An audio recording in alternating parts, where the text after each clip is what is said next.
வேலூர் மாவட்ட ஆட்சித்தலைவர் அலுவலகத்தில் மாவட்ட ஆட்சித்தலைவர் தேர்தல் ஆணையாளர் மாவட்ட ஆட்சித்தலைவரும் அவருடைய தலைமையில் தேர்தல் ஆணையர் கூட்டம் நடைபெற்றது. இந்த கூட்டத்தின் நோக்கம் என்னவென்றால், கடந்த 4 5 நாட்களுக்கு முன்னதாக வேலூர் சட்டமன்ற தொகுதியில் கமிஷனர் அலுவலகத்திலும் காட்பாடி தாசில்தார் அலுவலகத்திலும் 1200 ஓட்டுக்கு மேலாக இருக்கின்ற பூத்துகளை இரண்டாக பிரிப்பது குறித்து ஆலோசனை கூட்டம் நடைபெற்றது. அதன் அடிப்படையில் இன்று மாவட்ட ஆட்சித்தலைவர் தலைவர் அலுவலகத்தில் இன்றைய தினம் தேர்தல் ஆணையத்தின் சார்பாக கூட்டம் நடப்பதில் அனைத்து கட்சி நிர்வாகிகள் எல்லாம் கலந்து கொண்டோம்.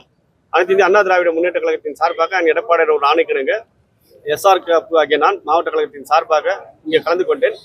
எனக்கு உட்பட்ட 2 காட்பாடி சட்டமன்ற தொகுதி, வேலூர் சட்டமன்ற தொகுதி, 2 சட்டமன்ற தொகுதியில் வேலூர் சட்டமன்ற தொகுதியில் 21 புதிய பூத்துக்கள் உருவாவதாகவும், காட்பாடி சட்டமன்றத்தில் 28 பூத்துகள் உருவாவதாகவும் இன்றைக்கு 4 நாட்கள் முன்னதாக தேர்தல் ஆணையத்தில் கொடுக்கப்பட்டது.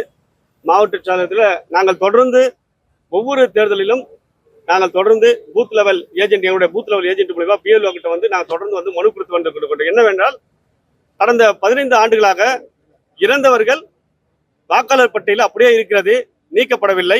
அது மட்டும் இல்லாமல் ஒரே நபருக்கு ஒரே பேஜ், ஒரு பூத்துல ஒரு வார்டுல ஒரே பூத்துல ஒரே ஆளுக்கு 4 ஓட்டு இருக்குது. அதே போல ஒரே வார்டுல ஒரு நபருக்கு 4 பூத்துலயும் ஓட்டு இருக்கு. 3 பூத், ஒரே ஆளுக்கு 3 பூத்துலயும் ஓட்டு இருக்கு. அதே போல டபுள் என்ட்ரி ஒரு 1100 பேருக்கு மேலாக டபுள் என்ட்ரி 1100 இடத்துல இருக்கிறது.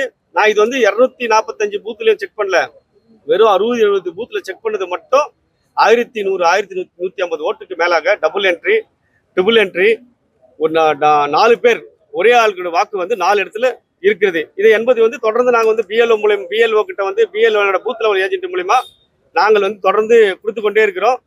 ஆனால் அதை நீக்கப்படாமல் தொடர்ந்து அப்படியே தான் இருக்குது. ஆனால் தேர்தல் நேரத்தில் மட்டும் சட்டமன்ற தேர்தல் வந்தாக்கா இறந்தவர் ஓட்டு சமாதியிலிருந்து எழுந்து வராரு, ஓட்டு போட்டுறாரு, திருப்பி சமாதியில் படுத்துக்கிறார்.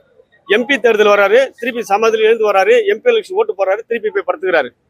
அப்புறம் கவுன்சில் எலெக்ஷன் வருது, திருப்பி உயிரோடு எழுந்து வர்றாரு, ஓட்டு போட்டுறாரு. அப்புறம் தேடி பார்த்தா ஆள் இல்லை. நாங்கள் தொடர்ந்து கஜினி முகமது 17 முறை படையெடுப்பது போல நாங்கள் தொடர்ந்து ஒவ்வொரு தேர்தல் ஆணையத்து மீட்டிங் நடக்கும் போது நாங்கள் சொல்லுவோம். ஏன்னா டெத் சர்டிஃபிகேட் கொடுக்க சொல்றாங்க எங்களை. ஒருத்தர் வந்து ஒரு தெருவில் போகும்போது ஆய்வு செய்யும் போது ஒரு 5 ஓட்டு இருக்குதா, 4 ஓட்டு இருக்குதா, ஒருத்தர் இறந்துட்டான தகவல் வந்து BLO மூலியமா BLO கிட்ட தகவல் சொல்றோம். ஆனா அந்த BLO வந்து எங்ககிட்ட டெத் சர்டிஃபிகேட் கொடுன்னு கேட்கறாங்க. இப்போ எங்க குடும்பத்தில் ஏதாவது இறந்து விட்டாலோ பிறந்தாலோ டெத் சர்டிஃபிகேட் நாங்க கொடுக்க முடியும். ஒரு வாக்காளர் என்ற முறையில் அடுத்தவங்க வீட்டுக்கு போயிட்டு உங்க வீட்டுல டெத் சர்டிஃபிகேட் கொடுங்க அப்படின்னு ஒரு ஆதார் நம்பர் கேட்டாலும் கொடுக்குறாங்களா? ஆதார் நம்பர் கேட்டாலும் கொடுக்குறாங்களா?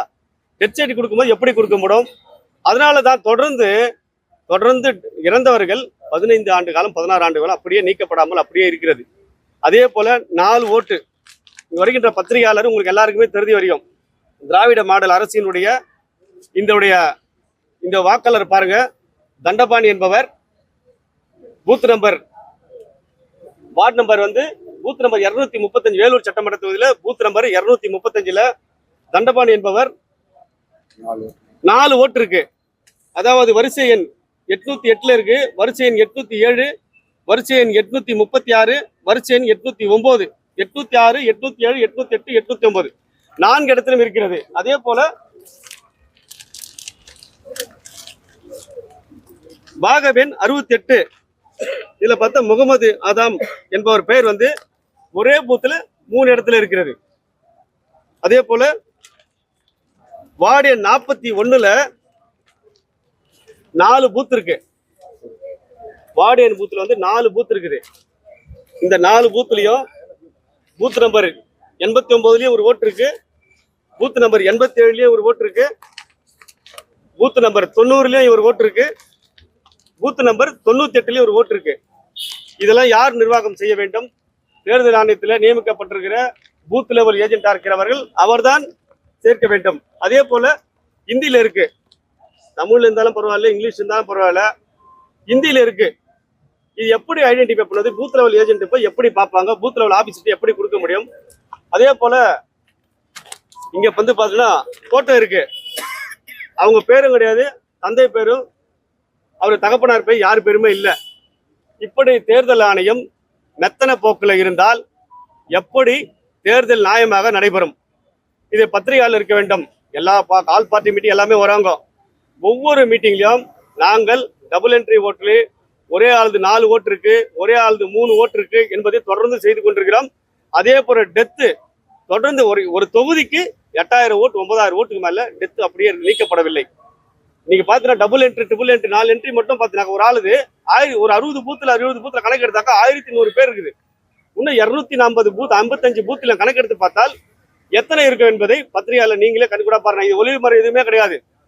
இதுல எல்லாம் நீங்க கண்கூடா பாக்குறீங்க. உங்ககிட்ட காப்பி ஜெராக்ஸ் கொடுக்குறோம். இதை எந்த அளவுக்கு நிர்வாகம் இப்படி இருந்தால் எப்படி சாதிக்க முடியும், எப்படி ஒரு நியாயமான முறையில் தேர்தல் நடைபெறும், எப்படி ஒரு வேட்பாளர் நியாயமாக முறையில் வெற்றி பெற முடியும் என்பதை பத்திரிகையாளர் கவனத்திற்கு நாங்கள் கொண்டு வரோம். மாவட்ட ஆட்சித்தலைவர்கிட்ட பணிவாக சொல்லியிருக்கிறோம். மதிப்பிற்குரிய மாவட்ட ஆட்சித்தலைவர்கிட்ட இதை பெற்றுக்கொண்டு நான் உரிய நடவடிக்கை எடுக்கப்படும் என்று அதிகாரிகிட்ட சொல்லியிருக்கிறார். அடுத்த வாக்காளர் பட்டியல் வெளியிடும் போது இவை எல்லாம் முறையாக டெத் சர்டிபிகேட்டை ஒரு டெத் சர்டிபிகேட் மாநகராட்சியில் கேட்டால் கொடுப்பாங்க. மாநகராட்சி தான் உடனே தேர்தல் ஆணையத்துக்கு அனுப்பணும். ஒரு நகராட்சியில் ஒரு டெத் சர்டிபிகேட் வாங்கினாக்கா நகராட்சி தேர்தல் ஆணையத்துக்கு கொடுக்கணும். வேறு பேரூராட்சியில் ஒருத்தர் இறந்து விட்டால் என்றால் அந்த பேரூராட்சி தேர்தல் ஆணையத்துக்கு கொடுக்க முடியும். ஒரு தனிப்பட்ட ஒரு அதிமுகவை பல எந்த கட்சியாக இருந்தாலும் டெத் சர்டிபிகேட்டை போயிட்டு அவர் சம்பந்தப்பட்டு கேட்க முடியாது. அதை தேர்தல் ஆணையம் தான் அதை தேர்ந்து கொண்டு இதை செய்ய வேண்டும் என்போடு கேட்டுக்கொண்டு நியாயமான முறையில் தேர்தல் நடைபெற வேண்டும் என்றால் இங்கே வேலூர் காட்பாடி சட்டமன்ற தொகுதியில் பார்த்தீங்கன்னா இத்தனை 5 சட்டமன்ற தொகுதி வேலூர் மாவட்டத்தில் நான் இருக்கின்ற 2 சட்டமன்ற தொகுதியில் இப்படி போலியான வாக்குகள் டபுள் என்ட்ரி, ட்ரிபிள் என்ட்ரி, ஒரே ஒருத்தருக்கு 4 ஓட்டு, இறந்தவர் ஓட்டெல்லாம் இருக்கிறது. நியாயமான முறையில் பிஎல்ஓக்களுக்கு மாவட்ட ஆட்சித்தலைவரும் தேர்தல் இஆர்ஓஸ் தாசில்தார் மூலியமாக ஆர்டிஓ மூலியமாக அவர்களுக்கு தகுந்த இன்ஸ்ட்ரக்ஷன் கொடுக்கப்பட்டு அதை நீக்க வேண்டும் என்போது மாநகர மாவட்ட கழகத்தின் சார்பாக அனைத்து இந்திய அண்ணா திராவிட முன்னேற்ற கழக நான் எடப்பாடி வழியில் நான் இதை தெரிவித்துக் கொள்கிறேன். இல்லை என்றால் இப்படி தொடர்ந்து இதே போல இருந்தால் நாங்கள் கோர்ட்டுக்கு செல்ல வேண்டிய நிலைமைதான் ஏற்படும் என்பதை உங்களிடம் பணிவான வேண்டுகோள் விடுக்கிறேன். செய்திகளை உடனுக்குடன் தெரிந்து கொள்ள நமது அம்மா இணையதள தொலைக்காட்சியை சப்ஸ்கிரைப் செய்து அருகில் உள்ள